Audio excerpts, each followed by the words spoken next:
ভাই আপনি কি ইন্টারভিউতে আসছেন? দেখে তো মনে হয় না ভাই আপনার চাকরি বাকরি হইব না ভাই। আপনার যে গেট আপ ভাই, চাকরি হইব না। ইয়েস, চাকরিটা হয়ে গেছে। হ্যালো বন্ধু, আমার তো চাকরিটা হয়ে গেছে। আজকে রাত্রে এলাকায় আইস, পার্টি হইব। ভাই তার চাকরি হলো কিভাবে? যে ড্রেস আপ, এই ড্রেস আপ মানুষ চাকরি হয়। আমরা এত সুন্দর করে ড্রেস আপ করে আসছি, তারপর আমাদের চাকরি হয় না, ওনার চাকরি হয়েছে।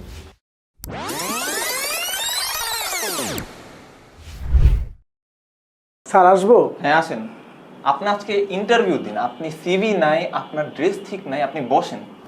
আপনি এত একটা বড় কোম্পানিতে জবে ইন্টারভিউ দিতে আসছেন, আপনার ড্রেসের এই অবস্থা। আমি কি বলবো, আপনার ড্রেস, ওয়াও, আপনার স্মেল তো অনেক অ্যামেজিং। আপনি কি ইউজ করছেন? আমি এতগুলো ক্যান্ডিডেট দেখলাম, তাও আপনি আসার পর যেন রুম একটা আলাদাই এনার্জি চলে আসছে। আপনি কি ইউজ করছেন বলেন দেখি তো মাইন সাহেব। Thank you so much sir. আমি যে পারফিউমটা ইউজ করি এটা একটা স্পেশাল পারফিউম। আপনি যদি বলেন আমি আপনাকে দেখাই। হ্যাঁ শিওর। স্যার,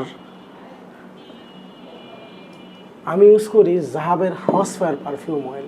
এটা জাহাবের one of the best collection. এটা যেমন আপনি আমাকে কমপ্লিমেন্ট দিলেন, আমি যখন ব্যবহার করে অন্যদের সামনে যাই সবাই আমাকে কমপ্লিমেন্ট দেয়।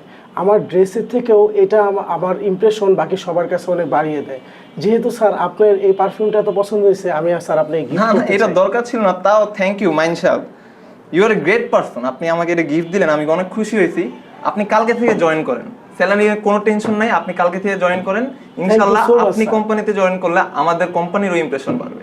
Thank you so much. আপনি আসতে পারেন, কালকে থেকে জয়েন করেন ডিউটি টাইমে। ঠিক আছে।